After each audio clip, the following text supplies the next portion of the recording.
시청자 여러분, 안녕하십니까? 이 안녕하십니까라는 인사가 이렇게 무겁게 느껴질 줄 몰랐습니다. 이번 주 내내 그러한 심정으로 이 자리에 서고 있습니다. 박민영입니다.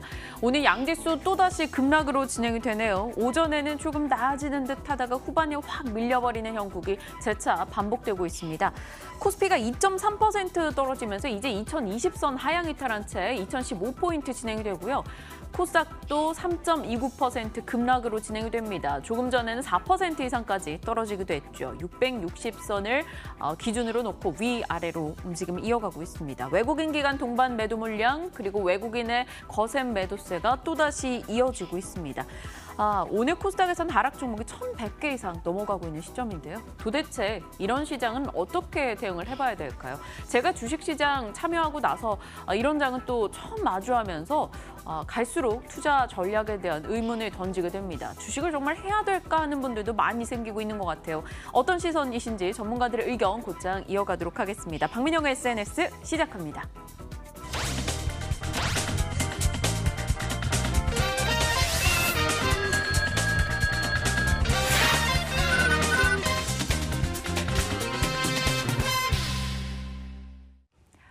실계좌 500만 원을 포트에 넣어서 실전 매매를 해나가고 있는 시간입니다. 박앵커의 올백입니다.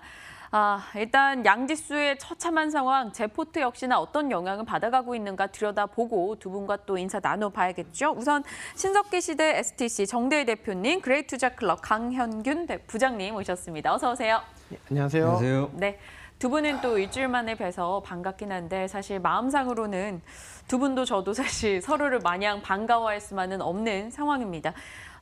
어제 제 포트에선 변화가 있었어요. 삼성전자와 메지온을 포트에서 덜어냈고 현금 비중을 조금 늘렸습니다. 현재 최대 매수 금액 180만 원 정도 확보가 돼 있는 상황이고요.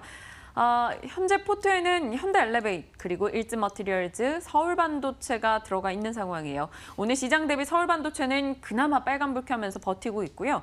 현대엘리베이터는 3%대 하락, 일즈머티리얼즈가 5% 정도 떨어지면서 오늘 장에서 포트 손실을 조금 키워나가고 있습니다. 두 분과 시장 얘기 그리고 종목에 대한 이야기들 나눠보도록 할게요. 먼저 정대희 대표님, 예. 시장 도대체 왜 이럴까요? 대표님 이런 전문가분들도 다 힘드신 거죠? 네, 지금 저희라고 안 힘들겠습니까? 그렇죠. 다 똑같고요. 일단 가장 큰 거는 미국이죠. 미국과 중국 무역 분쟁 이런 것들이 좀 나왔고 최근에 이제 그 10월 24일 날 미국의 그 부동산 지표인 주택 가격 판매 요 지표가 좀 부진했습니다. 네. 전월 대비 즉 55만 3천 건, 그러니까 5.5%가 좀 감소했다. 이런 것들이 이제 최근에 미국과 중국이 무역 분쟁을 하면 결과적으로 가장 큰 당사자인 미국과 중국도 영향을 받거든요. 이런 부분들이 이제 경기 둔화를 나타내고 또 기업들에 대한 실적 우려감들이 나타나면서 10월 11일 날에도 마찬가지였거든요. 10월 10일 날에도 기업들의 실적 우려, 지금 미국 기업들에 대한 실적 우려감들이 나타나면서 검은 수요일과 또 우리나라는 검은 목요일이 연출이 되었는데 24일 같은 경우도 마찬가지였죠. 그런 부분들, 즉 미국 기업들에 대한 경기 실적 우려 이런 것들이 나타나면서 아무래도 미국과 중국의 무역 분쟁이 확산, 고조 확대, 완화될 조짐을 전혀 보이지 않기 때문에 경기에 대한 둔화들 그리고 또 이런 부분들이 환율 상승 또 이런 것들이 나오고 있고요. 또 미국의 그 경기 보고서인 베이지북에서 최근에 물가라든가 임금이 계속적으로 오르고 있기 때문에 기존의 금리 인상에 대한 통화 정책을 고수한다 이런 것들이 나오면서 주가가 좀 많이 빠졌다. 환율에 아무래도 지금 외국인들의 차익 실현 매도가 많이 나오고 있거든요. 환차손이죠. 결국은 원화를 달러로 다시 교환해 나가야 되는 그 외국인들 입장에서는 지금은 좀 안 좋은 거기 때문에 그런 부분들이 좀 매도가 나오고 있고 또 시장에서 개인들의 반대 매매가 좀 많이 나왔다. 어제 네. 같은 경우 코스닥 같은 경우는 외국인과 기관들이 매수를 장 초반부터 해줬음에도 불구하고 개인들의 그 신용이라든가 미수에 대한 반대 매매 물량들이 좀 많이 나왔다. 그래서 시장이 좀 내관으로 작용을 하면서 두 번째 검은 목요일 연출이 됐다. 그래서 지금 같은 장은 전문가나요? 모두가 다 힘드실 겁니다. 그래서 시장은 대응하는 게 좋다라고 말씀을 드리는데 예, 그렇습니다. 네. 어제 미국장은 사실 오른 채 마무리가 됐죠. 그래서 오늘 개장 전에 그래도 좀 나았지 않을까? 어제 그렇게 떨어졌는데 어느 정도는 회복하지 않을까? 뭐 이런 기대들도 분명 일부 있었습니다. 하지만 뉴욕장 마감 이후에 나왔던 굵직굵직한 기업들의 실적이 기대치에 미치지 못한 영향도 좀 받고 있고요. 오늘 니케이 지수나 상해종합 지수도 빠지고 있습니다만 이들의 낙폭은 0.2, 0.5 이 정도입니다. 우리는 2%, 3%. 강 부장님, 한숨 소리가 너무나 깊게 들리는데요. 예. 왜 우리는 유난히도 이렇게 더 취약하게 때려 맞아야 되는 걸까요? 저희가 아무래도 죄송합니다. 네. 저희는 아무래도 지금 저희 시장은 빅마켓에 중국이라든지 미국이라든지 빅마켓에 그런 상황에 많이 쏠려 있는 상황인데요. 지금 미국 시장 같은 경우는 전일 상승 캔들로 인해서 전일 급락 부분은 지지된 형성입니다. 당분간 중간 선거라든지 대외 변수라든지 그런 영향력 아래에서 변동성을 보여줄 수 있는데 제 생각에는 지지선을 충분히 지지해 줄 거라 생각합니다. 근데 저희는 아무래도 생각하시는 지지선이 어디인데요? 생각하는 지지선은 너무 어려운 질문이죠. 이거는 아무래도 시장에 대한 대응이 필요하겠지만 어저께 양봉을 형성했던 그 지지선은 그 지지선의 저가는 어느 정도 회복할 수 있을 거기는 지지해 줄 수 있지 않을까 생각이 들고요. 그리고 저희는 아무래도 미국이라든지 중국에 대한 그 미중 그 분쟁에 그 완화되지 않은 이상에서는 저희 시장은 아무래도 불안한 시장에 놓여 있지 않나 생각이 듭니다. 네. 오늘 뭐 환율도 4원 이상 올라가고 있고요. 달러가 17개월 만에 최고치 기록하면서 모든 돈들이 미국으로 다시 유턴해 나가는 움직임 속에 한국 증시도 뭐 역풍을 맞고 있는 상황입니다. 시장 이야기 나눠봤고요. 두 분께 제 포트에 대한 의견을 좀 여쭤보고 싶습니다. 삼성전자 매주온을 빼냈음에도 불구하고 일단 오늘장 추가 낙폭을 키우면서 포트는 손실을 기록하고 있습니다. 삼성전자는 매주온에 오늘장 빠져서 일단은 뭐 그 정도 손실 부분은 그나마 좀 덜었다 이런 느낌이기도 하고요. 또 포트에 대한 질문을 좀 드려보고 싶습니다. LG머티리얼즈가 급락하는 것도 신경 쓰이기도 하고요. 정 대표님, 현재 포트 상황 어떻게 평가하고 계십니까? 그때 당시에 금요일에 매주온을 팔자라고 강하게 얘기를 해주셨었죠. 예. 어제서야 덜었습니다. 좀 진작팔 걸 그랬나요? 제가 지금 포트가 일단 문제가 있다라고 좀 말씀드리긴 좀 어렵습니다. 왜냐하면 지금 시장 상태가 실적주라든가 그리고 혹은 실적 개선에 대한 기대감들이 있는 실적 개선주들 그리고 최근에 8월 달에 주가를 견인했던 성장주라고 부르는 우리가 제약바이오들 이런 종목들이 지금 다 무시당하고 있거든요. 그러니까 이런 부분들, 그러니까 전혀 시장에 실적주라든가 개선주라든가 이런 펀드멘탈 그리고 성장주에 대한 기대감들이 전혀 시장에서 지금 통하지 않고 있죠. 그런 부분들은 바로 이제 아까도 말씀드렸듯이 외국인들의 매도 물량들이 워낙 많이 나오고 있기 때문에 포트에서 지금 어떤 거를 정리하고 어떤 거를 편입하고 이런 게 중요한 게 아니라 지금은 시장에서 가장 대응하는 게 중요하다라고 좀 말씀을 드리겠고 지금 가지고 있는 종목들도 일부는 조금 이제 비중 조절하는 차원에서 줄여야 된다라고 좀 말씀을 드리겠고요. 저는 삼성전자가 좀 포트에서 제외된 부분이 좀 많이 안타깝습니다. 그래도 네. 우리나라를 주도하는 업종에 종목인데. 또 주도주임에도 불구하고 삼성전자가 좀 손절을 했다라는 거는 그만큼 시장에서 우리 박민영 앵커뿐만이 아니라 개인 투자자분들도 많이 위축되고 있고 또 최근에 변동성 지수가 많이 올라가고 있다는 거죠. V 코스피 지수라고 해서 변동성 지수, 즉 시장에서 매도 물량들이 많이 출회가 된다라고 하면 이 지수가 올라가는데 차트를 통해서 한번 잠깐 보여드리도록 네. 하겠습니다. 자, 여기 차트를 잠깐 보시면요. 요 변동성 지수라는 게 있거든요. 지금 변동성 지수를 보시면 2018년도 2월 달에 가장 높은 변동성을 가지고 28.34%라는 변동성을 찍었는데 그 이후에 지금 최고입니다. 그만큼 또 환율도 올라오고 있기 때문에 지금 어떤 포트를 구성을 잘못했다 뭐했다 이런 부분이 아니고 지금은 이제 이런 외부의 변수 때문에 빠지기 때문에 일단 비중을 조절해 놓고 좀 대응하자. 전략 매도보다는 저는 개인 시청자분들한테 좀 말씀을 드리는 게 전략 매도보다는 비중을 줄여서 현금화를 가지고 있으면서 어느 정도 리스크도 완화하고 또 차후에 언제가 될지는 솔직히 예측하기가 어렵습니다. 그 반등이 나올 때가 되면 또 기회가 있으니까 그때를 위해서 지금은 현금 비중을 늘려놓는 차원에서 잘 줄였다고 저는 생각이 듭니다. 네. 많은 분들이 고심하고 계실 거예요. 지금 현금 비중을 늘려야 할까? 아니면 지금을 싸게 살 수 있는 기회로 여겨야 될까? 일단은 전략 매도보다는 일부 종목의 비중들을 조금 덜어내는 쪽으로 정 대표님께서는 얘기를 해주셨고요. 그럼 강 부장님께서도 동일한 의견이세요? 지금을 뭐 기회로 삼자 혹은 전략 매도 혹은 비중을 일부 줄인다.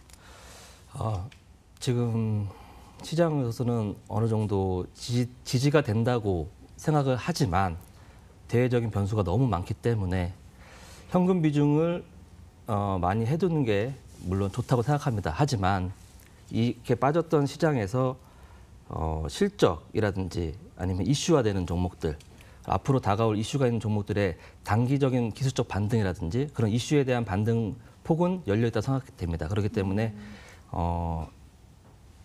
종목을 잘 선정하셔서 그리고 또 제가 오늘 추천한 종목이라든지 선정하셔서 이슈에 다가와서 투자하는 것도 좋은 전략이라고 생각합니다. 두 분의 의견이 약간 미묘하게 다르게 다가오고 있습니다. 어떤 선택을 해야 될지 궁금해지는데요. 두렵긴 상황입니다. 그래서 사실 오늘 종목 얘기를 할까 말까는 두 분에게 여쭤봐야 될 것 같아요. 어떡하세요? 이 시장에서 좀 추천주를 얘기하시기 좀 부담스러우실 수도 있고 사실 제가 사지 못할 가능성도 크기 때문에요. 어떻게 생각하시는지 여쭤볼까요? 정 대표님, 저희 그냥 시장 이슈나 눈에 띄는 종목들, 오늘 급락 급등이 나오는 종목들을 짚어볼까요? 아니면 준비해 주신 종목을 해결할까요? 저도 종목을 준비를 해오긴 해왔는데 네. 지금은 종목을 뭐 어차피 포트를 새로 편입시키는 것도 그렇고요. 또 시청자들 입장에 놓고 봤을 때도 종목을 지금 사는 것보다는 좀 관망의 자세. 근데 관망이라는 게 그냥 관망하는 게 아니거든요. 여러분들 아까도 말씀드렸듯이 여러분들의 보유한 종목들에 대해서 먼저 우선적으로 돌봐야 된다라고 말씀을 드리면서 일단 비중을 줄여놓는 게 맞다라는 게 제 의견이기 때문에 저는 뭐 오늘 종목 추천은 좀 뭐 안 하는 걸로 해도 되지 않을까라고 말씀을 드리겠습니다. 강 부장님께서도 같은 의견이실까요? 예, 저도 오늘 준비한 종목이 있습니다만 저도 장 대표님하고 같은 의견으로 현금 비중이 늘리는 게 물론 대외적인 큰 목적이라고 생각하고요.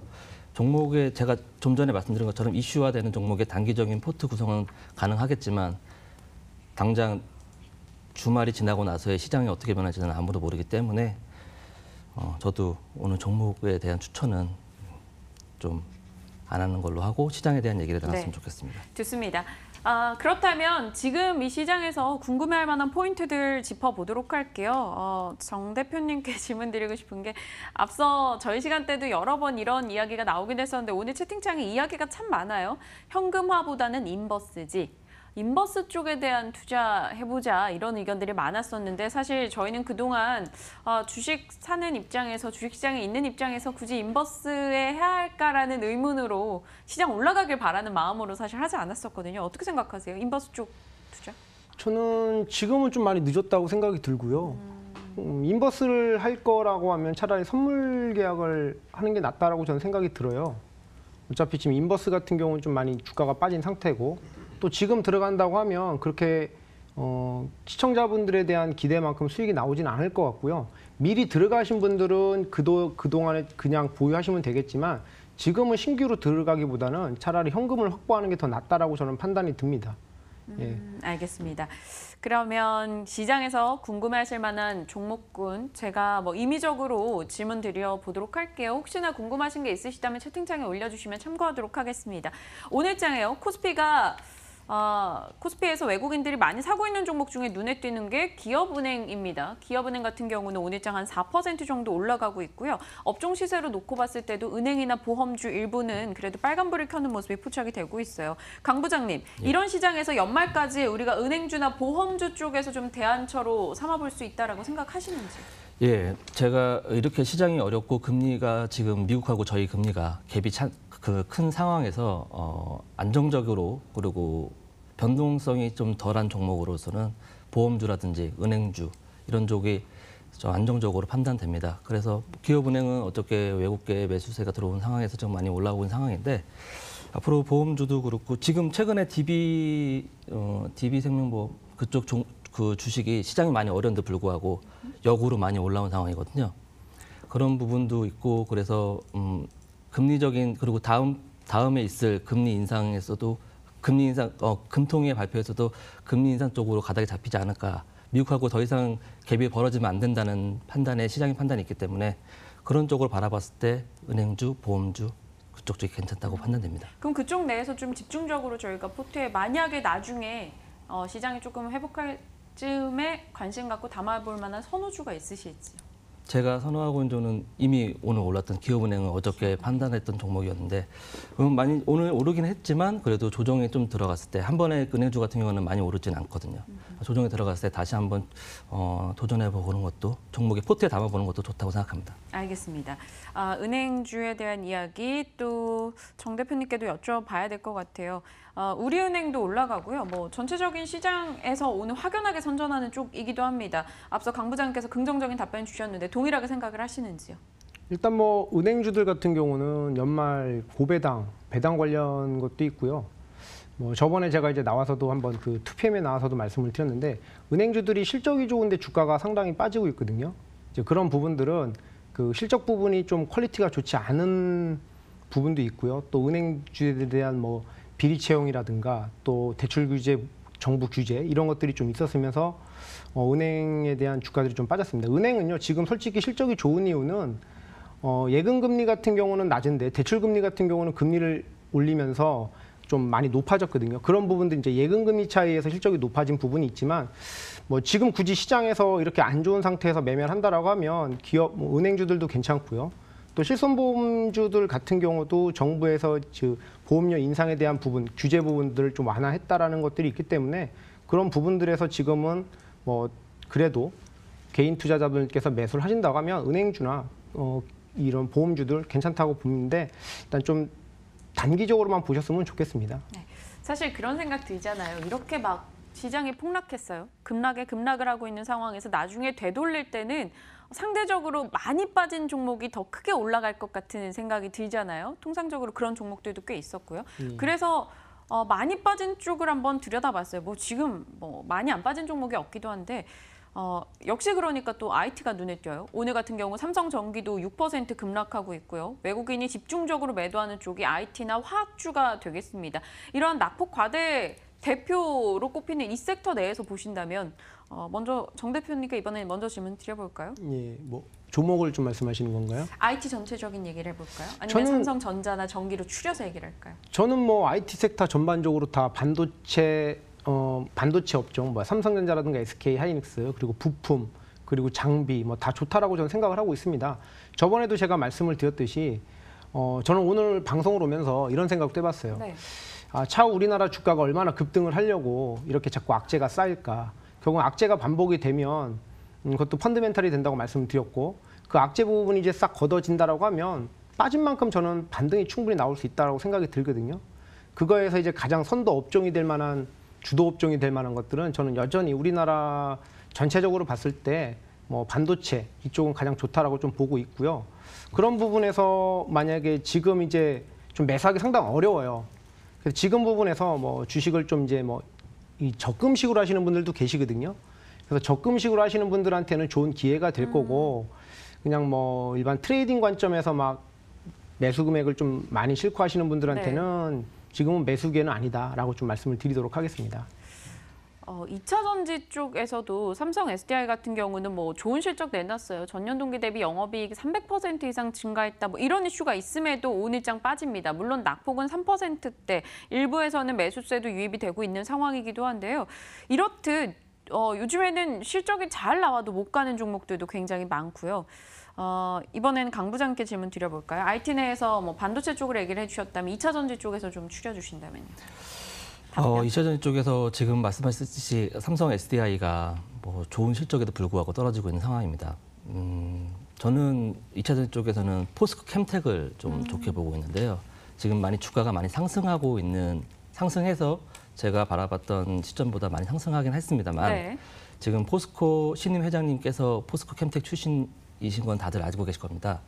포스코 회장님께서 신임사직에 말씀하셨을 때 포스코 캠텍을 앞으로 2차 전지 쪽에 비중을 많이 실겠다라는 발언을 했던 것도 있고 그리고 포스코 캠텍 쪽에서 포스코 지금 음극자와 양극자 쪽을 지금 포스코 캠텍은 음극자 쪽에 지금 특화된 그런 기업인데 포스코 캠텍에서 지금 양극화에 돼 있는 그런 기업을 자회사를 다시 뭐 흡수합병하겠다 이런 설도 있고요. 그렇기 때문에 포스캠텍이 지금 주가가 많이 높여 있지만 조정이 들어갔을 때 잡아보신다면 앞으로 크게 바라봤을 때 좋은 흐름으로 이어갈 수 있을 거라고 판단됩니다. 알겠습니다. 다양한 질문들을 즉각적으로 지금 시장에서 눈에 띄는 종목들 위주로 말씀을 드리기 때문에 두 분께서도 아주 긴장이 되실 것 같아요. 저희 이 시간 대본 없이 진행되는 이 생방이다 보니까. 하지만 또 시간 내에서 할 수 있는 한 최대한 얘기를 하고 싶은 게 또 제 입장이기도 하거든요. 이번에는 자동차 쪽 얘기해 볼까요? 현대차 어제 어닝 쇼크 내놓고 기아차, 현대모비스 다 동반해서 빠졌다고 오늘 장에서는 시장 대비 확연하게 선전하고 있습니다. 기아차 흑자 전환 소식에 올라가고 있기도 하고요. 기아차 쪽 얘기 먼저 대표님께서 해주실래요? 일단 뭐 기아차도 그렇고 현대차도 그렇고 네. 뭐 따로 말씀드리기보다는 기아차 같은 경우는 이제 저번에 나프타 협정 그 북미 자유무역 협정에서 멕시코에 유일하게 공장을 이제 가질 수 있게 됐는데 현대차 같은 경우는 없거든요. 근데 일단 뭐 현대 기아를 다 떠나서 어제 현대차 실적 발표 나온 것들을 보면 뭐 영업이익이 70%가 감소가 됐다. 뭐 매년 지금 4분기 연속 1조를 못 찍고 70% 이상 감소가 됐다라고 나왔는데 그럼에도 불구하고 오늘 뭐 흑자 전환했다라는 거는 호재가 되긴 할 겁니다. 그래서 호재가 되긴 하는데 제가 앞서 좀 말씀드렸죠. 이런 부분들이 단기 매수에 대한 기대감은 나올 수 있으나 결과적으로 실적이라든가 실적 개선, 지금 뭐 성장주 이런 것들이 지금 시장에 전혀 통하지 않고 있어요. 그 이유는 뭐 여러분들 잘 아시다시피 결과적으로는 뭐 지겹지만 미국과 중국의 무역 분쟁이 어느 정도 완화가 돼야 되거든요. 이게 해결이 되지 않으면 전 세계적으로 또 같이 힘들어집니다. 왜냐하면 미국과 중국도 당사자들끼리 서로 피해를 보고 있어요. 또 우리나라 경제 구조상 미국이랑 중국에 중간재를 많이 납품하는 그 국가이기 때문에 그런 부분들이 좀 영향을 받고요. 제가 좀 뭐 이 시장에 대해서 좀 하나를 좀 말씀을 드리고 싶은데 네. 차트를 통해서 잠깐 보여드릴게요. 지금 10월 1일부터 10월 26일까지 차트 화면을 보시면요. 네, 아직 차트 화면이 좀 안 나오는데. 네, 말씀 이어주세요. 예, 뭐 10월 1일부터 10월 현재 한 달간 외국인들의 코스피 매도 금액이 약 3조 7천억 정도가 지금 나와 있거든요. 거기다 코스닥까지 지금 오늘 포함하면 7,400억, 거의 한 4조 가까이 나오고 있습니다. 지금 이렇게 외국인들이 물량이 나오는 거 결과적으로 딱 하나입니다. 환율이죠. 오늘도 환율이 너무 올라가고 있고 이런 시장에서 뭐 단기적인 뭐 기아차라든가 이런 업종들을 보기보다는 저는 좀 크게 말씀을 드리면 네. 지금은 매수기에는 아니다라고 말씀을 드리겠습니다. 제가 저번에 이제 우리 나왔을 때 뭐 행동대장 두목이라고 했는데 저희 누가 두목인지는 잘 모르겠지만 어쨌든 저희 주식의 행동대장과 두목의 여러분들 뜻을 따르셔서 좀 지금은 관망 하시는 게 좋을 것 같다라고 말씀을 드리겠습니다. 옆에서 강 부장님도 적극적으로 맞습니다. 네. 라고 끄떡끄떡 이야기를 해주셨습니다. 어느덧 마칠 시간이 다 돼서 사실 시장 이야기나 종목 이야기 여기서 좀 마무리 짓도록 하겠습니다. 오늘 뭐 힘든 시간이셨을 거예요. 두 분께도. 왜냐하면 지수가 이렇기 때문에 그리고 두 분의 의견이 일단은 관망을 해보자라는 답변이셨기 때문에 뭐 추가적인 이 종목이 최선호주입니다. 이런 얘기를 해주시기는 또 어려웠을 것 같습니다. 그래도 오늘 같은 장에 두 분이 친절하게 시장 얘기해 주셔서 또 감사했습니다. 정대희 대표, 강현근 부장님 함께했고요. 저희도 오늘 같이 인사드리도록 하겠습니다. 주말 잘 보내시고요. 월요일은 또 어떤 장이 펼쳐질지 궁금해지는데요. 월요일 장 12시 40분에 인사드리도록 하겠습니다. 시청해주신 여러분 고맙습니다.